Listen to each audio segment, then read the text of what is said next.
은혜로우시고 자비하시며 항상 우리 마음 가운데 진정한 위로가 되어주시는 하나님 아버지, 진정 감사합니다.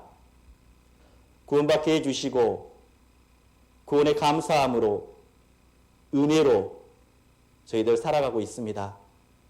코로나19로 인해 세상은 멈춰버린 세상이 되어가고 있습니다. 함께 모이지도 못하고 함께하지 못한 세상들이 눈으로 바라보고 있으며 또 경험하고 있습니다. 세상 마지막 때를 살아가고 있는 그리스도인으로서 더욱더 주님 오실 날을 기다리며 소망하는 저희들이 될 수 있도록 도와주시기를 원합니다.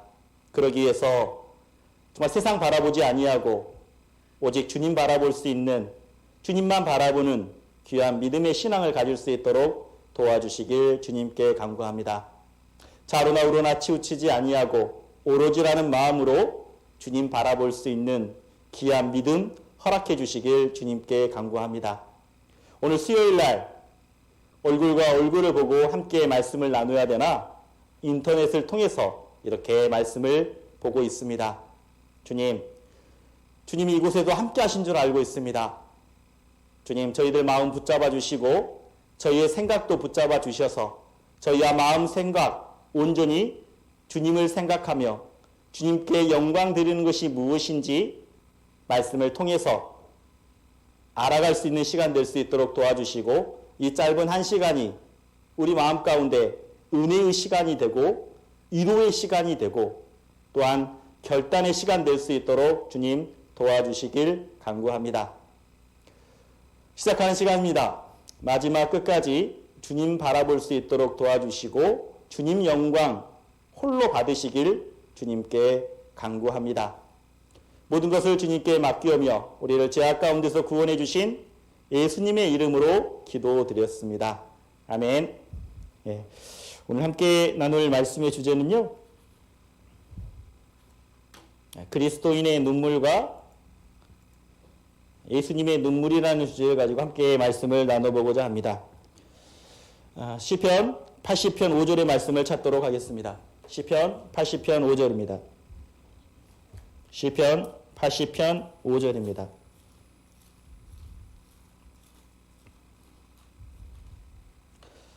제가 읽도록 하겠습니다. 주께서 저희를 눈물의 양식으로 먹이시며 다랑의 눈물을 마시게 하셨나이다. 오늘 함께 나눌 말씀의 주제는 그리스도인의 눈물과 예수님의 눈물이라는 주제를 가지고 함께 말씀을 나누려고 합니다. 시편 80편은요, 그 북이스라엘이 아수르의 침략을 받고 그리고 멸망하는 가운데 하나님 앞에 간절한 마음으로 기도하는 모습들이 나와 있는 거죠. 그로 인해서 하나님은 수고와 슬픔을 통해서 이스라엘 민족을 이끌어 가셨던 것처럼 세상 마지막 때를 살아가고 있는 그리스도인 또한 정말 눈물과 슬픔, 눈물의 양식과 다량의 눈물로 주님이 이끌어 가고 계시다라는 것을 잊지 아니었으면 좋겠다라는 생각이 듭니다. 2020년 마지막 주입니다. 우리가 올 한 해 어떤 눈물을 흘렸나라는 생각을 좀 해보게 되었습니다. 여러분은 올 한 해 눈물 흘리신 경험이 있습니까? 우리는 분명 세상 인생을 살아가면서 눈물을 흘릴 때가 많죠. 구원받은 사람은 신앙생활을 하면서도 자연스레 눈물이 많아지고 때로는 구원받는 역사를 바라볼 때 눈물도 흘립니다. 세상 사람들은 분명 눈물을 흘리는 게 다를 거라고 생각이 돼요. 인생을 살면서 흘리는 눈물이 어떤 눈물일까요? 먼저는 가장 이별을 통해서 눈물을 흘릴 겁니다. 이별을 통해서요. 누군가의 죽었을 때 가슴이 아파오는 거죠. 저도 개인적으로 아버님이 돌아가셨을 때 눈물이 나더라고요. 그런데 감사한 것은 아버님이 구원받았기에 석별의 정은 있지만 마음속으로 천국에 갈 것이라는 믿음이 있기에 그래도 감사가 되더라고요. 하지만 마음속에는 이제는 볼 수 없는 대상이기 때문에 눈물이 나더라고요. 아마 여러분들도 이런 경험을 해보았을 겁니다. 가장 사랑하는 사람이 먼저 죽었을 때 이별의 아픔이 있어서 눈물을 흘린 경험이 있을 겁니다. 또 어떤 분들은 너무나 감사해서 눈물도 흘려보았을 겁니다. 그리고 너무나 기뻐서 눈물을 흘려본 분도 계실 겁니다. 제가 오늘 1년에 어떤 자매님의 눈물이 생각납니다. 그 자매님이 인천교회에서 함께 교제하다가 이제는 서울교회로 가셨거든요. 그 자매님이 인사하면서 눈물을 많이 흘리시더라고요. 왜 눈물을 흘리실까? 라는 생각을 해보았어요. 그만큼 많이 정이 쌓였기 때문에, 그만큼 마음을 많이 들였기 때문에, 헤어짐이라는 슬픔 때문에 눈물을 많이 흘리시지 않을까라는 생각도 해보게 되었습니다. 우리 그리스도인은요, 정말 주님을 바라보고 주님께 나아가는 신앙생활이 필요하다라는 거죠. 개인적으로 저도 천안에 있다가 인천으로 오면서 그때 눈물을 흘린 것 같습니다. 헤어짐은 항상 눈물이 흘려지더라고요. 그동안 쌓았던 관계가 있고 그동안 쌓았던 서로의 마음이 있기 때문에 헤어진다고 생각하면 눈물이 나더라고요. 그러면서 내가 올 한 해 신앙생활 하면서 나는 어떤 눈물을 흘렸나 라는 생각을 해보게 되었습니다. 하나님은요, 항상 눈물을 흘리게 하십니다. 시편 80편 5절에 보면 신앙생활 가운데 흘리게 하는 눈물이 있다라는 거죠. 다시 본문 말씀 읽겠습니다. 주께서 저희를 눈물의 양식으로 먹이시며 다량의 눈물을 마시게 하셨나이다. 많은 그리스도인은요, 구원받으면서 마음이요, 여려집니다. 강팍했던 마음이, 돌 같은 마음이 부드러운 마음으로 바뀌기 때문에 작은 것에도 감정이 상하고 작은 것에도 감동을 받습니다. 그렇기 때문에 작은 말에도 상처를 받는 게 그리스도인이라는 거죠. 여러분은 구원받은 이후에 얼마나 많은 눈물을 흘리셨습니까? 저도 개인적으로 구원받았을 때 너무나 기뻐서 구원에 받은 것이 너무나 감사해서 눈물을 흘린 경험이 있습니다. 그리고 신앙생활 하면서 눈물이 더 많아질 줄 알았는데 오히려 신앙생활 하면서 눈물이 안 나오는 내 모습을 바라볼 때가 있습니다. 여러분 어떻습니까? 지금도 여전히 작은 것에 감동하고 작은 것에 감사하고 작은 것에 눈물 흘리는 그리스도인입니까? 주님은요, 우리에게 말씀하십니다. 눈물의 양식으로 먹이신다라는 거죠. 양식이라고 말합니다. 양식은 먹었을 때 성장하게 되어 있습니다. 성숙하게 되어 있습니다. 다시 말하면 신앙의 성장과 성숙은 눈물을 통해서 성장되어진다라는 거죠. 여러분, 우리는요, 하나님의 말씀 가운데 정말 눈물을 흘려졌을 때 신앙이 한 단계 한 단계 성숙되어진다라는 것을 알 수 있습니다. 눈물 흘린 만큼 신앙은 성장되어지게 되어 있습니다. 만약 여러분이 눈물 흘린 적이 없다면 신앙생활은 여전히 그대로의 모습일 수 있습니다. 내가 눈물 흘린 만큼, 가슴 아파하는 만큼 신앙은 성장되어 수밖에 없다라는 거죠. 우리가 언제 가장 많이 눈물을 흘립니까? 저는 개인적으로 하나님의 말씀을 알지만 하나님의 말씀대로 순종하지 못했을 때, 그때 눈물이 많이 났던 것 같습니다. 제가 제일 처음 구원받고 가장 마음속에 왔던 말씀은요, 내 안에 거하라였습니다. 교회 가운데 거하려고 했었고 교제 가운데 거하려고 했습니다. 근데 교제 가운데 거하려고 하다 보니까 기존에 내가 했던 생활들이, 내가 생각들이 기존에 있는 형제 자매님들과 너무 다 다르다라는 것을 알았습니다. 형제 자매님들을 바라볼 때 거룩된 모습들을 보았거든요. 그 거룩한 모습을 보았기 때문에 내 자신의 모습은 너무나 초라해 보이더라고요. 여전히 구원을 늦게 받았습니다. 개인적으로 대학교 3학년 겨울방학 때 받았거든요. 그렇기 때문에 군대를 제대하고 말씀을 들었고, 그렇기 때문에 즐길 것 다 즐기고 마실 것 마시고 또 필 것 피는 그런 사람이었습니다. 근데 하나님의 말씀을 듣고 구원받고 난 이후에 정말 내 마음속에 진정으로 예수님이 오셨고 그 예수님의 보혈의 피가 내 마음을 뜨겁게 해주셨고 그리고 내가 얼마나 많은 죄인인지 알게 되었습니다. 구원받은 그리스도인은요, 순종하지 아니함으로 그때 눈물을 흘린다라는 겁니다. 시편 119편 136절에 보면 이렇게 말씀하고 있습니다. 저희가 주의 법을 지키지 아니함으로 내 눈물이 시냇물같이 흐르나이다 라고 말하고 있습니다.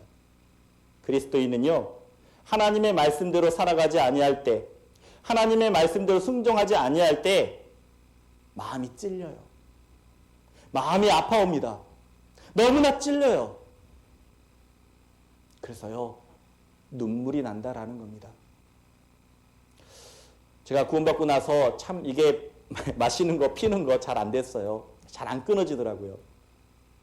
동일하게 대학 선후배들과 이렇게 한 잔 마시고 집으로 돌아오는 길에 너무나 내 자신이 초라해 보이더라고요. 마음속에 이런 생각이 올라오더라고요. 너 구원 받았다면서. 너 하나님의 아들이라면서. 근데 왜 너의 모습은 아직까지 세상 사람들과 똑같이 마시고 세상 사람들과 똑같이 행동하는 내 자신의 모습을 볼 때 너무나 내 자신이 역겨웠습니다. 그래서 집에 돌아오는 순간 무릎을 꿇었어요. 그 길바닥에서, 그 운동장에서. 그래서 눈물이 나더라고요. 하나님께 부르짖었습니다. 하나님, 구원 받으신 것도 하나님의 능력이라면서요. 전 할 수 없습니다. 너무나 어렵습니다. 그렇다면 주님이 정말 끊게 해주시고 멀리하게 해주십시오 라고 눈물로써 기도했던 것 같아요. 근데 놀랍게 그렇게 눈물로써 기도했을 때요, 시간이 흐르고 난 이후에 끊어져 있는, 멀리하고 있는 저의 신앙의 모습을 보게 되었습니다. 그때 알았습니다. 눈물의 강구는 하나님이 역사하신다라는 것, 진실된 눈물은 하나님의 도우심이 있다라는 것을 정말 경험하게 해주셨습니다. 여전히요, 눈물 흘릴 때마다 주님은 그 목자국난 손길로 내 눈물 닦아주시면서 위로해 주셨고 그리고 여전히 바꾸어 주신다라는 겁니다. 구원받고 나서 정말 많이 울었던 것 같아요. 근데 지금은 점점점 이상하게요, 눈물이 흘리지 않아요. 이상하지 않습니까? 이 시편 119편 다윗이 썼거든요. 다윗이 이렇게 말하는 겁니다. 주의 법을 지키지 아니함으로 내 눈물이 시냇물같이 흐르나이다 라고요. 다윗은 어떻습니까? 간음죄와 살인죄를 지었죠. 그러면서 정말 주의 구원의 즐거움을 회복시키려고 정말 자원하는 마음으로, 자원하는 심령을 달라고 주님께 간구했다라는 겁니다. 다윗도 눈물로 간구했던 거죠. 올 한 해 정말 주님의 말씀을 순종치 아니함으로 우리가 울어본 적 있습니까? 아니면 순종치 않으면서도 그냥 무덤덤하게 살아가고 있는 우리들의 자신의 모습을 보고 있습니까? 그러면서 우리 입술로는 주님을 사랑한다라고 말합니다. 주님을 나의 아버지라고 말합니다. 아버지라고요. 말씀에 순종치 아니함으로요, 눈물이 흘리게 되어 있다라는 겁니다. 그리고 또 전도할 때 흘리는 눈물이 있는 거죠. 우리 그리스도인은 하나님이 허락하신 사명이 있습니다. 전도하려고 하다 보면 너무나 어렵죠. 올 한 해 어떻습니까? 전도하려면 너무나 어려웠을 겁니다. 전도도 못했을 겁니다. 그런데 전도의 방법은 많이 달라진 것 같습니다. 이 코로나19 시대 때 너무나 많이 달라진 것 같아요. 옛날에는 직접 말씀을 말씀 앞에 정말 교회당으로 이렇게 인도했지만 이제는 너무나 쉽게 말씀을 건네줍니다. 인터넷을 통해서 보라고. 그런데 어때요? 확인은 되지 않죠. 정말 말씀을 잘 듣고 있는지, 정말 그 말씀을 온전히 마음속에 새기고 있는지 확인은 되지 않고 전달은 하고 있기 때문에 많은 분들이 말씀을 듣는다라고 하지만, 본다라고 하지만 얼마나 구원받는지는 확인이 안 되고 있다라는 겁니다. 전도하려면요, 눈물이 나올 수밖에 없어요. 이 코로나 시대 때 가장 핍박받는 게 교회라고 생각이 됩니다. 교회 다닌다고 하면 이상하게 쳐다봅니다. 교회 다닌다고 하면 이상하게 쳐다봐요. 이상한 교회 아닌가 그렇게 쳐다봅니다. 그런데요, 정말 하나님이 있다라고 전도하려고 하면 어떻습니까? 손가락질하죠. 야, 하나님 보여줘봐. 내가 그러면 믿을게. 저희 아버님도 그랬던 것 같습니다. 저희 아버지도요, 늦게 구원받으셨거든요. 하나님 말씀 믿어보자고 하면 너나 많이 믿어라. 다음부터 그런 말 하면 귀싸대기를 때린다고 하더라고요. 깃방망이를. 그런 말을 들었습니다.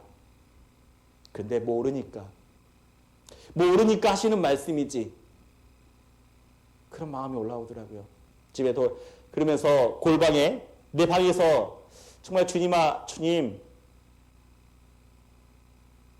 저 마음 주님이 바꿔주십시오. 저는 할 수가 없습니다. 하나님 주님이 바꿔주십시오. 그렇게 기도했던 것 같아요. 우리가요, 전도하려고 하면 눈물이 나올 수밖에 없다라는 겁니다. 왜? 생각이 다르니까. 관심이 다르니까.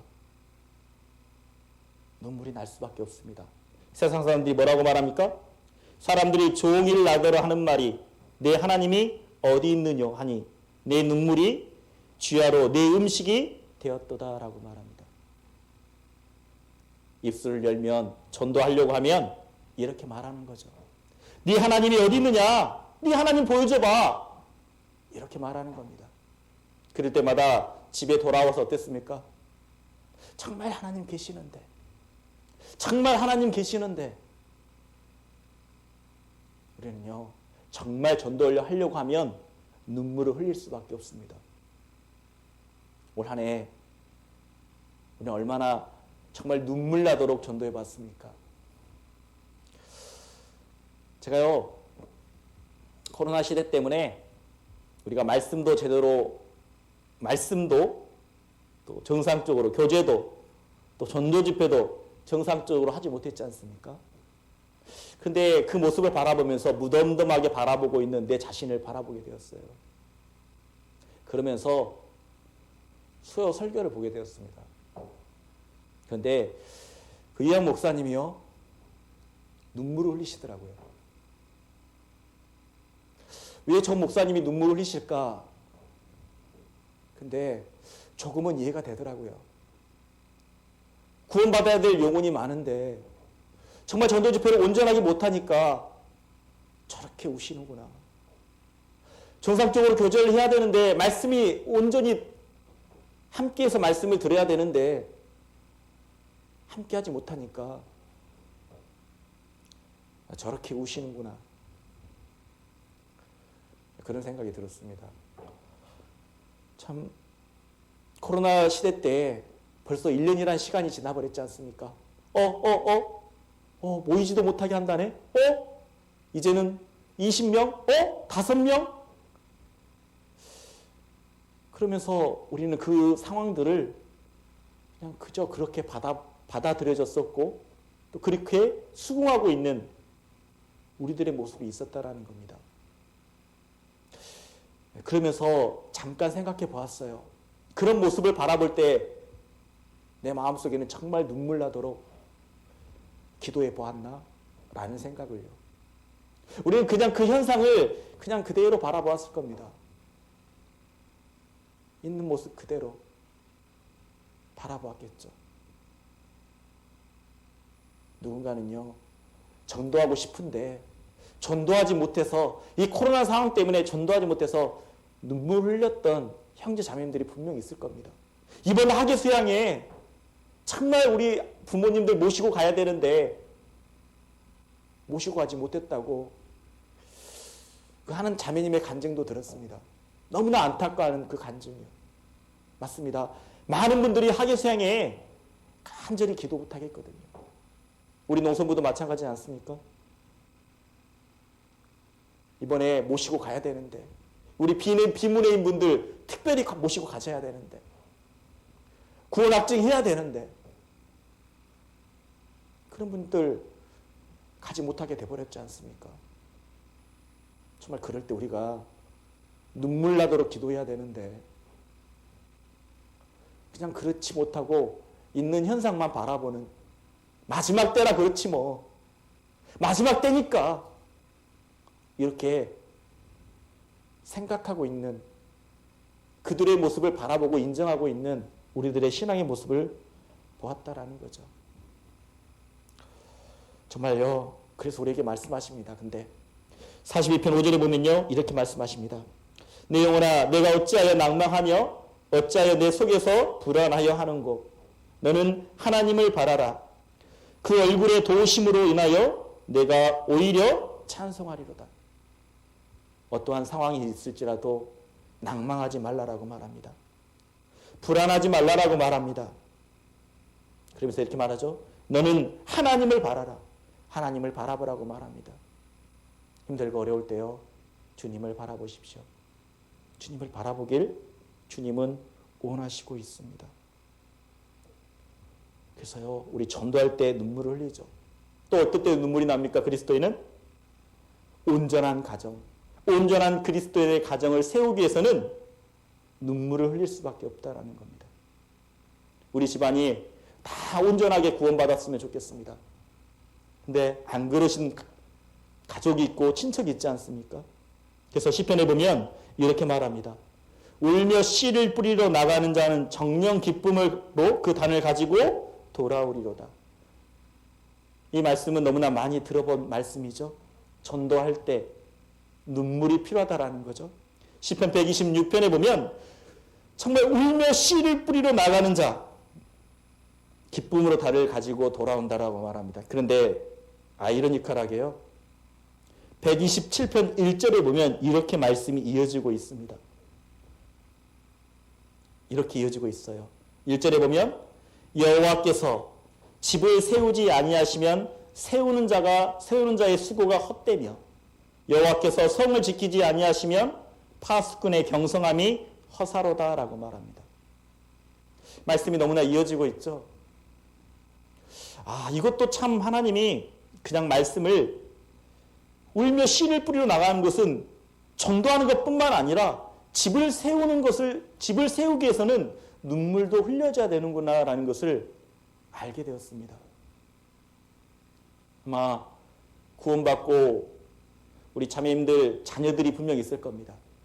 자녀들이 어렸을 때는 구원받았다고 했지만 지금은 너무나 세상 가운데 있는 우리 농인 형제자매님들의 자녀들은 어떻습니까?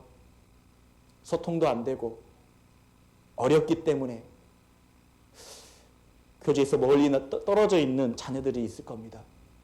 정말 세상 마지막 때 그 자녀들이 정말 구원을 받았는지 안 받았는지 확인할 방법도 없고, 어쩌면 전도하려고 하는 분도 있지만 놀라운 것은 많은 분들이 자녀에 대해서는 관심을 안 갖는다라는 거죠. 자녀에 대해서 관심을 갖지 않아요. 분명 관심을 갖는 부분들도 있죠. 우리 형제 자매님들. 근데요, 정말 마지막 때예요. 우리가 여호와께서 집을 세우지 아니하시면 세우는 자의 수고가 헛되다라는 겁니다. 하나님을 기쁘시게 한다면, 정말 눈물 내서 간구하고 기도한다면 그 집안의 자녀들도요, 말씀 앞으로, 교제 앞으로 나오게 되어 있다라는 겁니다. 우리는요, 이렇게 신앙생활을 하다 보면 우리의 그리스도인이 흘려야 될 눈물이 있다라는 거죠. 우리는 더 눈물을 흘리면서 신앙생활을 할 때 신앙의 성장과 성숙이 분명히 있다라는 겁니다. 우리가 흘린 눈물이 있는 것처럼 예수님도요, 이 세상에 오셨다라는 겁니다. 예수님이 이 세상에 오셔서요, 웃었다라는 표현은 없습니다. 그런데 놀랍게 예수님이 눈물을 흘렸다는 내용들은 성경에 적어져 있어요. 성경에는요, 예수님이 눈물을 흘리셨는데 몇 번 흘리신지 아십니까? 예. 몇 번 흘렸을까요? 한 번? 두 번? 세 번? 네 번? 다섯 번? 몇 번 흘렸을까요? 성경에서는요, 세 번 흘렸다라고 말합니다. 그렇다면 그리스도인이 흘린 눈물과 예수님이 흘린 눈물은 어떤 차이가 있는지 함께 말씀을 통해서 알아봤으면 좋겠습니다. 예수님이 이 세상에 오셔서 흘린 눈물입니다. 첫 번째 흘린 눈물의 장소로 가보도록 하겠습니다. 요한복음 11장 35절입니다. 예수께서 눈물을 흘리시더라라고 말하고 있죠. 이 장소가 어딜까요? 네, 맞습니다. 나사로가 죽었습니다. 예수님이 사랑하는 사람 나사로가 죽었어요. 그래서 왜 눈물을 흘리셨을까요? 그 이유는요, 믿음 없는 모습을 보시고 눈물을 흘리셨다라는 겁니다. 마르다와 마리아의 모습을, 그 말을 들으면서 예수님은 눈물을 흘리신 거죠. 예수님이 좀 더디 갔습니다. 나사로가 있는 집에 더디 갔거든요. 지체했습니다. 돌아갔을 때 이미 죽어 있었다라는 겁니다. 죽은 지 나흘이 되었었거든요. 그러면서 예수님이 오신다는 이야기 듣고 마르다가 먼저 예수님을 만났습니다. 그래서 이렇게 말하죠. 마르다가 예수께 여짜오되 주께서 여기 계셨다면 내 오라비가 죽지 아니하였겠나이다 라고 말하는 겁니다. 주님이 여기 계셨더라면 죽지 아니하였겠나이다. 이렇게 말하고 있죠. 그러면서 또 마리아도 만났습니다. 근데 마리아도 동일하게 말하는 겁니다. 마리아가 예수가 계신 곳에 와서 예수님을 만난 거죠. 그러면서 이렇게 말합니다. 그 발 앞에 엎드려 가로되, 예수님 발 앞에 엎드렸습니다. 그리고 이렇게 말하는 거죠. 주께서 여기 계셨다면, 주님이 이곳에 계셨다면 내 오라비가 죽지 아니하였겠나이다. 예수님이 이곳에 계셨다면 죽지 아니했을 겁니다. 그런데요, 마르다와 마리아는 정말 예수님에 대해서 너무나 몰랐던 것 같습니다. 예수님이 어떤 분입니까? 예수님이 곧 하나님이시잖아요. 천지를 창조하셨던 분 아닙니까? 그런 많은 이적과 많은 기적을 분명히 들었었건만 주님이 말씀하시는데 그들은 믿지 아니었다라는 거죠. 장소를 이야기하고 있죠. 이곳에 계셨다면이라고 말합니다. 근데 예수님은 어때요? 우리가 제한적인 분이 아니잖아요. 어느 곳에나 계시는 분이 하나님이시잖아요. 우리는 늘 그럴 때가 많아요. 입술로 주님이 계셨다면, 주님이 나와 함께 하셨다면 이라는 표현을 많이 씁니다. 근데요, 주님은 항상 나와 함께 하셔요. 내가 외면했을 뿐이죠. 내가 부르짖지 아니했을 뿐이라는 겁니다. 마르다와 마리아도요, 주님이 여기 계셨다면 이렇게 말하고 있죠. 예수님을 몰라도 너무나 몰랐던 겁니다. 믿음 없는 모습을 보신 거죠. 그리고 살려주시겠다라고 말하거든요. 근데 마르다가 이렇게 말하죠. 마지막 날에는 부활할 겁니다.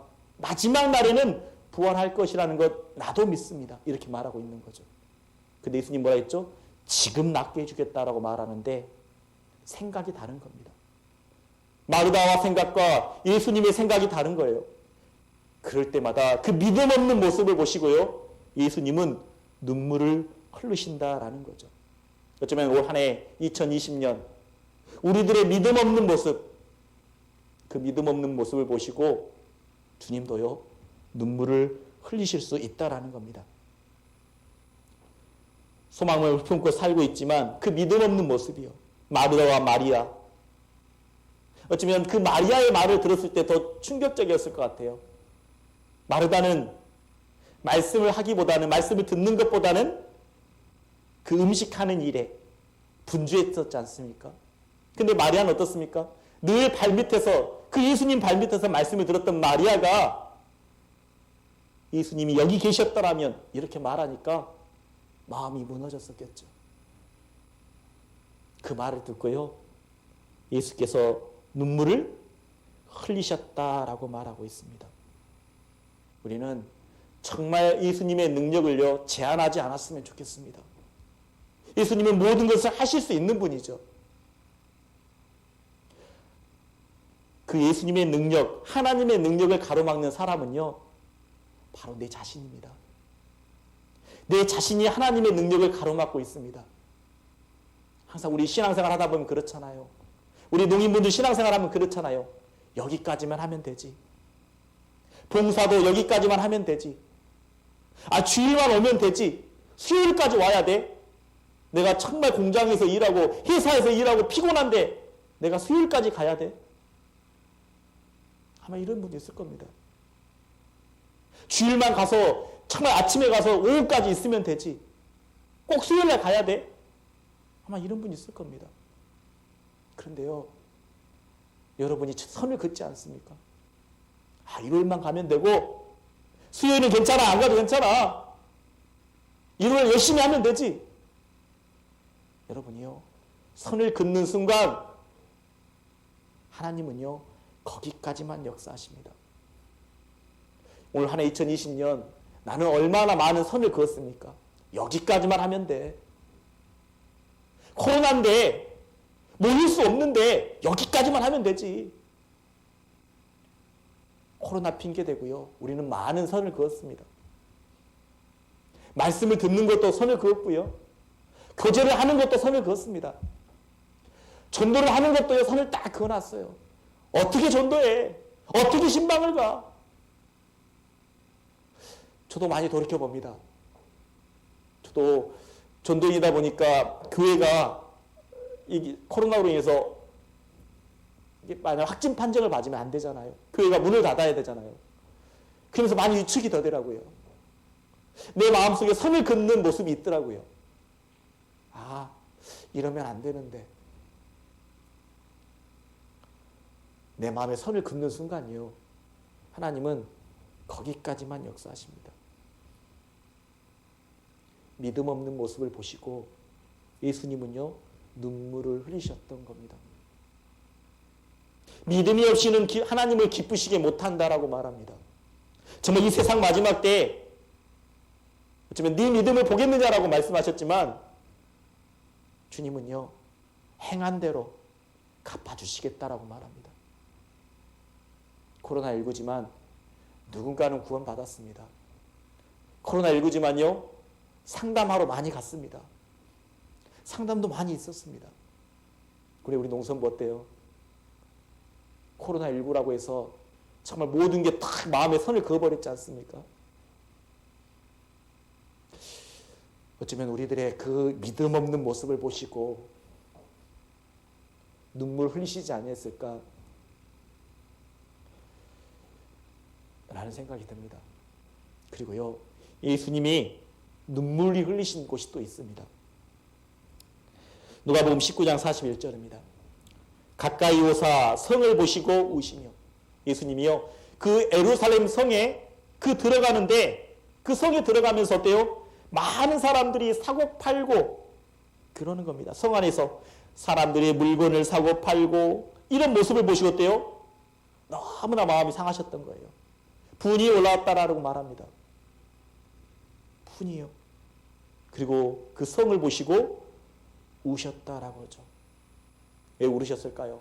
사랑이 외면당했기 때문에. 그 사랑을 외면당했기 때문에 눈물을 흘리셨다라고 말합니다. 예수님이 오셨습니까? 모든 세상 사람을 구원하기 위해서 미쁘다. 모든 사람들이 받을 만한 이 말이요. 그리스도 예수께서 죄인을 구원하시려고 이 세상에 임하셨다라고 말하지 않습니까? 예수님은 죄인을 구원하기 위해서 이 세상에 오셨는데 세상 사람들이 관심을 갖지 않는 거예요. 오직 먹는 것, 마시는 것만 관심을 갖는 거였습니다. 자기의 하고 싶은 것만 관심을 갖는 거예요.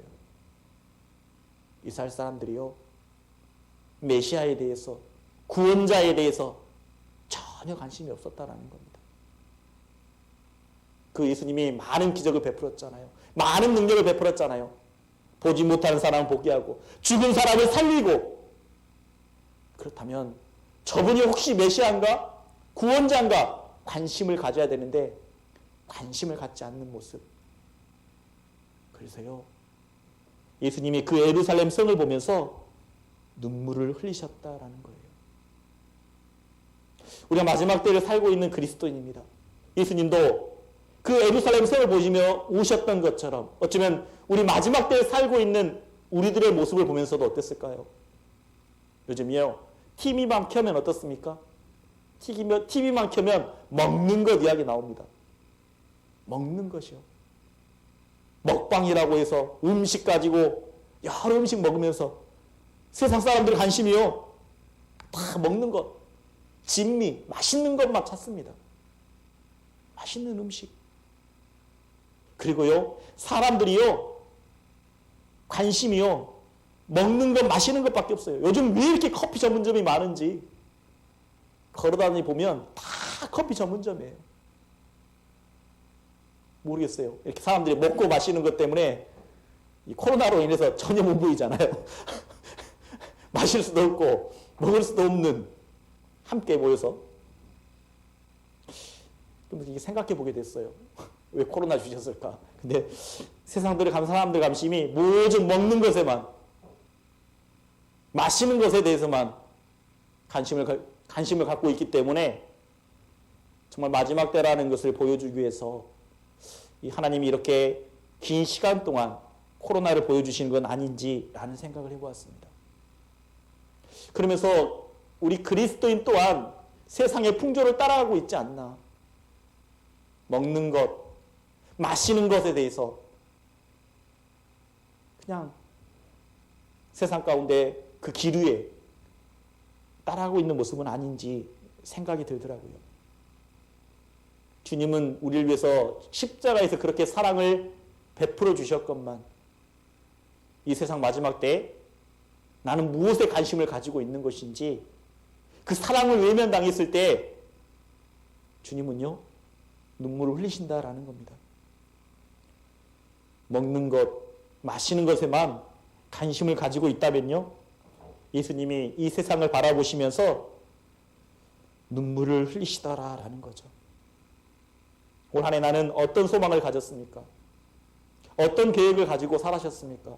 우리 농인 형제자매님들, 올 한 해요. 코로나였지만 어떤 소망이요? 코로나로 인해서 어때요? 교회가 전혀 모이지 못했었죠. 코로나19로 정상적인 말씀, 정상적인 교제, 정상적인 전도 너무나 되지 못했습니다. 그러나 시간은 벌써 1년이란 시간들이 지나가 버리고 이제 2020년 12월 마지막 주간입니다. 내일이면 31일이죠. 올 한 해 나는 어떤 소망을 가지고 살았는지, 어떤 마음을 가지고 살았는지, 정말 주님이 내 마음을 바라보신다면 정말 기뻐할지 아니면 눈물을 흘리실지 생각해 봐야 된다고 생각이 됩니다. 내가 주님의 은혜를 받았건만, 주님의 사랑을 받았건만, 내가 받은 이 은혜 무엇으로 보답할 거라고 했던 그 시편의 기자처럼 난 2020년 받은 은혜, 받은 사랑을 무엇으로 정말 갚았는지 생각해 보아야 될 시간인 것 같습니다. 며칠 남지 않았거든요. 우리가 정말 반성하고 또 2021년을 정말 새로운 마음으로 계획했으면 좋겠다라는 생각이 듭니다. 우리 동인 형제자매님들, 2021년 무엇을 계획하고 계십니까? 무엇을 소망하고 계십니까? 많은 분들이 계획하고 계실 겁니다. 2021년 어떤 계획을 세울까? 어떤 분들은 이럴 수 있어요. 아이고, 우리 집 TV 오래됐으니까, 아이고, 오늘 보니까 이번에, 아이고, 이 IPTV 사면 크게, 말씀도 이 TV로 볼 수 있을 것 같은데, TV나 살까? 아마 이런 농인분도 계실 거예요. 아, 텔레비전 오래됐는데. 어떤 분들은 자동차 오래됐는데, 자동차 새로 살까? 아마 이런 계획 세우고 계신 분 계실 거예요. 우리 집이 너무나 좁은데 큰 아파트로 이사 갈까? 아마 이런 분도 계실 겁니다. 내 핸드폰 너무나 오래되었는데 이 핸드폰 새로 바꿀까? 이런 계획도 세우신 분도 계시겠죠. 그런데요, 먼저는 나를 위한 계획보다 하나님을 위한 계획들이 먼저 선행돼야 된다라는 겁니다. 성경에서는요, 우리에게 이렇게 말씀하고 있습니다. 예레미야 45장 5절에 보면 내가 너를 위하여 대사를 경영하느냐? 그것을 경영하지 말라. 보라, 내가 모든 육체에게 재앙을 내리리라. 그러나 너의 가는 모든 곳에서는 내가 너로 생명 얻기를 노량물을 얻는 것 같게 하리라. 여호와의 말이니라 하셨느니라. 이게 무슨 말입니까? 너를 위하여 큰 일을 계획하지 말라라는 겁니다. 그것을 경영하지 말라라고 말합니다. 소망을 갖지 말고 계획하지 말라라는 겁니다. 너를 위해서. 먼저는 하나님을 위한 계획, 하나님을 기쁘시게 하는 소망이 먼저 생명되는 것이 필요하다라는 거죠. 그 이후에 자동차를 사든 아파트를 사든 핸드폰을 새로 사든 그 계획은 다음에 미루어져야 된다라는 겁니다. 삶의 우선순위가 필요하다라는 거죠. 2020년 코로나로 정말 어려웠었는데 2021년에는 새로운 마음으로 정말 하나님이 기뻐하시는 소망, 하나님께 기쁨이 되는 그런 소망을 가져야 되지 않겠습니까? 주님은 말씀하십니다. 내가 너를 위하여 대사를 경영하느냐? 그것을 경영하지 말라. 마지막 그렇게 된다면 자기 목숨만 가져가게 될 거라고 말하고 있는 거죠.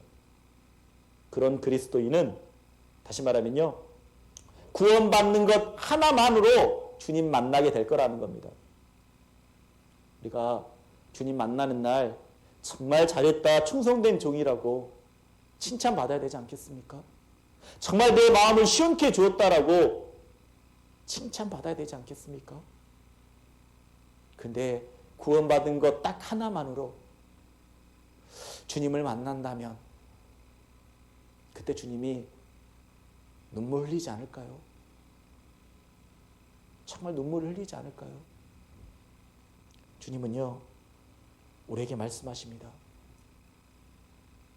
정말 먼저 우선순위가 필요하다고. 너희는 먼저 그의 나라와 그의 의를 구하라. 그리하면 이 모든 것을 너희에게 더하시리라 라고 말합니다. 마태복음 6장 33절의 말씀이죠. 너무나 중요한 말씀이기 때문에요, 한번 수화로 우리 같이 한번 해보도록 하겠습니다.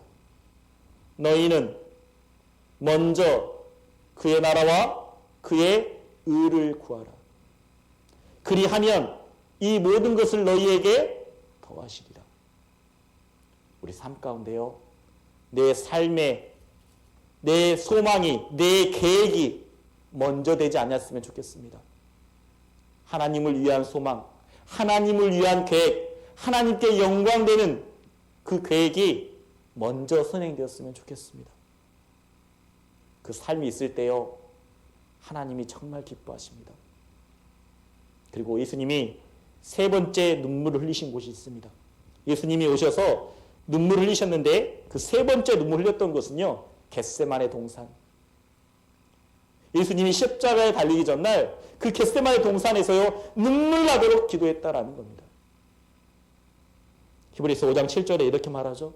그는 육체에 계실 때에 자기를 죽음에서 능히 구하실 이에게 심한 통곡과 눈물로 간구와 소원을 올렸고 그의 경외하심을 인하여 들으심으로 얻었느니라. 자, 눈물과 간구로 소원을 올렸다라는 겁니다. 예수님이 왜 눈물로 간구했을까요? 왜 주님께 기도드렸을까요? 그 이유는요, 예수님도 육신을 입고 왔기 때문에 고통이 무엇인지 알았다라는 겁니다. 그러나 그렇게 말했죠. 예수님이 내 뜻대로 마옵시고 아버지의 뜻대로 되기를 원하나이다 라고 주님 앞에 기도했습니다. 이 잔을 내게서 넘기시옵소서. 이 고통 너무나 힘듭니다. 어렵습니다. 이 잔을 넘기시옵소서. 그러나 내 뜻대로 마옵시고 아버지의 뜻대로 되기를 원합니다. 정말 아버지의 뜻대로 되기를 원한다라고요. 주님께 기도했다라는 겁니다. 그때 눈물이 흘리셨다라는 거예요. 고난의 길을 가시며 흘리신 눈물. 왜 눈물을 흘렸을까요? 예수님이 고난받을 뿐만 아니라 예수님은 모든 것을 알고 계시지 않습니까? 예수님의 십자가에 달리고 그 피가 우리를 구원해 주셨습니다. 그런데 누군가는 그 사실을 믿고 누군가는 믿지 아니할 것을 알았기 때문에 예수님이요 또 눈물을 흘리신 거죠. 예수님이 그 십자가에서 다 이루었다라고 말씀하셨던 그 사실을 누군가는 믿고 누군가는 믿지 아니하기 때문에 믿지 않는 사람은 어떻습니까? 우리가 이 일의 결국을 알잖아요. 심판받고 죽고 심판받고 영원한 지옥 가운데 갈 수밖에 없는 그런 존재라는 것을 우리가 알고 있지 않습니까? 예수님도 그 사실을 알았기 때문에요. 눈물을 흘리셨다라는 겁니다. 그리고 그 눈물을 흘리셨을 뿐만 아니라 구원받은 그리스도인에게요. 우리에게 부탁하시는 거죠. 그 눈물 어린 부탁이 있다라는 겁니다. 어떤 부탁을 하셨을까요? 네, 맞습니다. 복음 전할 부탁을 우리에게 하셨다라는 거예요. 눈물을 흘려가면서 우리에게 간절한 마음으로 복음 전할 부탁을 하셨다라는 겁니다. 2020년에도요. 우리에게 복음 전할 부탁을 하셨어요. 데살로니가전서 2장 4절에 보면 오직 하나님의 옳게 여기심을 입어 복음 전할 부탁을 받았으니 우리가 이와 같이 말함은 사람을 기쁘게 하려 함이 아니요 오직 우리의 마음을 감찰하시는 하나님을 기쁘시게 하려 함이라. 예수님이요 부활하신 다음에요 제자들을 만나 주십니다. 제자들에게 나타날 뿐만 아니라 도마에게도 나타나죠. 그러면서 이렇게 말한 겁니다. 너에게 평강이 있을지어다. 너에게 평강이 있을지어다 라고 말하죠. 그 목자국난 손길, 창자국난, 가슴에 창자국난 모습을 보여주면서 너에게 평강이 있을지어다 라고 말합니다. 우리는 어떻습니까? 그 평강을 맛보았습니다. 그 예수님의 사랑, 예수님의 은혜를 맛보았습니다. 그 사랑을 알고 있죠. 우리가 그 은혜를 맛보았다면, 우리에게 진짜 평강이 있다면 이 평강을요 구원받지 않는 이에게, 평강이 없는 이에게 복음 전할 부탁을 하셨다라는 겁니다. 주님이요 눈물 흘려가면서 나에게 손 내밀고 계시는 거죠. 그 못자국난 손길로 우리에게 복음 전할 부탁을 하고 계신다라는 겁니다. 여러분이 앞에요 주님이 눈물 흘려가면서 손을 내밀고 있어요. 나에게 복음 전할 부탁을 하고 있습니다. 주님이 눈물 흘려가면서 구원받지 않는 영혼을 생각하면서 나에게요 복음 전할 부탁을 하고 계시다라는 겁니다. 우리에게 평강이 있잖아요. 주님은요 우리를 옳게 바라보고 있어요. 그러면서 우리의 마음을 보시겠대요. 우리의 마음을 감찰하시겠대요. 하나님을 기쁘시게 하는지 진짜 감찰하시겠다요. 올 한 해 우리가 정말 전도하지 못했다면요 2021년에는 정말 하나님의 마음을 기쁘시게 하는 그 복음 전할 부탁 주님이 손 내밀고 있지 않습니까? 우리가 그 손만 맞잡아 드린다면 주님이 끌어올리시고 주님이 분명 이끌어 가신다라는 겁니다. 복음 전할 부탁을 했는데 그 손을 맞잡기가 힘들죠. 왜요? 복음 전하려면 그 사람의 종이 되어야 되거든요. 그래서 전도가 힘든다라는 겁니다. 종은 어떻습니까? 감정이 없어요. 감정이 없는 게 종입니다. 전도하려면요 자존심이 없어야 돼요. 뭐라고 하더라도 모든 것을 받아줘야 돼요. 모든 것을 끊어 알아야 돼요. 종은요 자존심이 없어요. 그래서 그 자존심 내려놓기가 너무나 힘든 거죠. 그 자존심 내려놓기가요. 악인에게는 평강이 없습니다. 그 평강이 없는 악인에게요 우리는 복음을 전해야 된다라는 거죠. 이사야에 보면 이렇게 말합니다. 내 하나님의 말씀에 악인에게는 평강이 없다 하셨느니라. 우리에게 주어진 평강이 있지 않습니까? 위로가 있잖아요. 은혜가 있잖아요. 이것을 악인에게 전하는 겁니다. 어떻게 전해야 될까요? 그 평강이 없는 악인들에게 어떻게 전해야 될까요? 우리에게 이렇게 말씀하십니다. 이사야 58장 1절에 크게 외치라. 아끼지 말고 내 목소리를 나팔같이 날려 내 백성에게 그 허물을, 야곱의 집에 그 죄를 고하라라고 말합니다. 내가 어떤 상태인지 그 죄를 고하라는 거죠. 그런데 우리에게 들어오는 말씀이 있죠? 크게 외치라는 겁니다. 작게 외치라가 아니죠. 크게 적극적으로 외치라는 겁니다. 담대하게 외치라는 겁니다. 적극적으로 크게요. 그리고 아끼지 말라라고 말하죠. 전도할 때는 인색하지 않아야 됩니다. 예수님도 모든 것을 내어주셨잖아요. 자기의 목숨까지도 내어주셨잖아요. 눈물 흘려가면서. 그렇다면요, 우리가 목숨을 내놓지 못할지언정 내가 가지고 있는 모든 것은 드릴 수 있는 마음이 있어야 된다는 겁니다. 시간도, 물질도, 건강도, 어쩌면 이 생명 내놓으시라면 기꺼이 드릴 수 있는 마음도요. 하나님은 늘 우리의 중심을 보시기 때문입니다. 여러분들의 마음을 보십니다. 우리들의 중심이요. 그래서요, 성경에 말하죠. 먼저는 마음을 다하고, 마음을 다할 수 있으면 목숨까지도 드릴 수 있는 거죠. 마음을 다하고 목숨을 다하고 목숨을 드릴 수 있으면요, 뜻이 세워집니다. 그래서 뜻을 다하고 그리고 힘을 다하여 주 너희 하나님을 사랑하라라고 말합니다. 우리가 드릴 수 있는 마음, 주님이요 우리에게 말하고 있는 겁니다. 아끼지 말라. 우리 2021년에는 정말 아끼지 않았으면 좋겠습니다. 복음 전할 때 인색하지 않고 아낌없이 드릴 수 있는 마음이요. 주님은요 우리에게 말씀하세요. 정말 아끼지 말고 다 해봐라. 그러면 하나님이 그 마음을 바꾸어 주시겠다라고 말합니다. 우리 그러잖아요. 어려워요. 힘들어요. 저도 우리 아버지 전도하는데 너무나 힘들었던 것 같아요. 저는 못합니다. 저는 못해요. 하나님이 놀라운 방법으로 구원시켜 주시더라고요. 내가 해야 될 것은 마음을 고치시는 하나님이 계시기 때문에 내가 해야 될 것은요, 아끼지 말고 크게 외치는 겁니다. 이사야 57장 19절에 보면 이렇게 말합니다. 입술의 열매를 짓는 나 여호와가 말하노라. 먼 데 있는 자에게든지 가까운 데 있는 자에게든지 평강이 있을지어다. 평강이 있을지어다. 내가 그를 고치리라 하셨느니라. 그 평강이 없는 자에게 외치라라고 말합니다. 외치라라고. 외쳤을 때 그 다음은요, 주님이 직접 그 마음을 두드려 주신다라는 거죠. 예수님이 그 목자국나 손길로 각자의 마음을 두드리는 겁니다. 그리고 누군가는 그 마음의 문을 열겠죠. 그 마음의 문을 여는 순간 그분은 분명히 구원받을 수 있다라는 겁니다.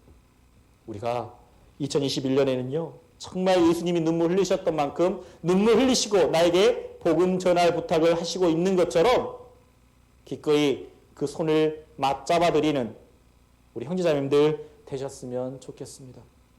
예수님은요, 이 세상에 오셔서 3번의 눈물을 흘리셨습니다. 믿음 없는 모습을 보시고요, 눈물을 흘리셨고, 그리고 사랑이 외면당했을 때 눈물을 흘리셨습니다. 그리고 고난의 길을 걸어가시면서 눈물을 흘리셨습니다.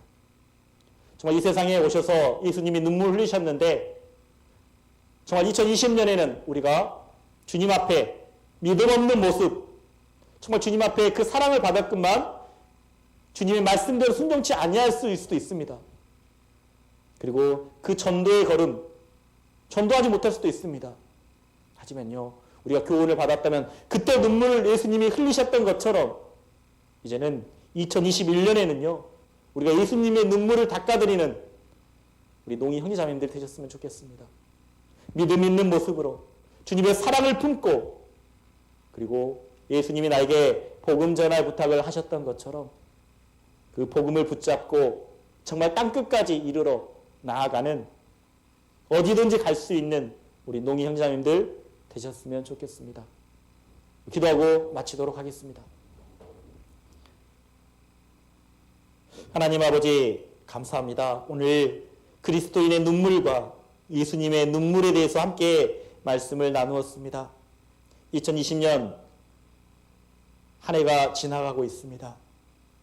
우리의 신앙생활 가운데 올 한 해도 정말 예수님의 눈에서 얼마나 많은 눈물을 흘리셨을까 라는 생각을 해보게 됩니다. 나의 믿음 없는 모습을 통해서 오직 나의 관심이 세상에 관심을 두었을 때, 그리고 나에게 전도할 부탁을 하셨는데 전도하지 못하고 머뭇거리고 있는 나의 모습을 보았을 때 예수님이 얼마나 많은 눈물을 흘리셨을까 라는 생각을 하게 됩니다. 주님, 기도하는 것은, 마음속에 결단하는 것은 2021년에는 정말 믿음 있는 모습으로 주님의 그 사랑을 품고 그리고 담대하게 복음을 전하는 정말 당당한 그리스도인, 담대한 그리스도인이 되길 주님께 간구합니다. 여기 머리 숙인 우리 말씀을 보고 있는, 기도하고 있는 우리 농인 형제자매님들, 그리고 농선부 교사 선생님들 마음 가운데 강하고 담대함 주셔서 정말 강하고 담대하라, 여호와를 바라는 너희들아라고 말씀해 주셨던 것처럼 이 세상 마지막 때 강하고 담대하게 살아갈 수 있도록 도와주시길 주님께 간구합니다. 동계수련회가 며칠 남지 아니했습니다. 우리 농선부 동계수련회 다시 한번 결단하고 또 2021년 어떻게 살아갈 것인지 마음에 결단하는 시간입니다. 하나님이 크게 역사해 주시고 동계수련회를 통해서 다시 한번 마음을 다잡는, 하나님께 영광 드려지는 귀한 시간 될 수 있도록 도와주시길 주님께 간구합니다. 모든 걸 감사하며 우리를 죄악 가운데서 구원해 주신 예수님의 이름으로 기도드렸습니다. 아멘. 수고하셨습니다.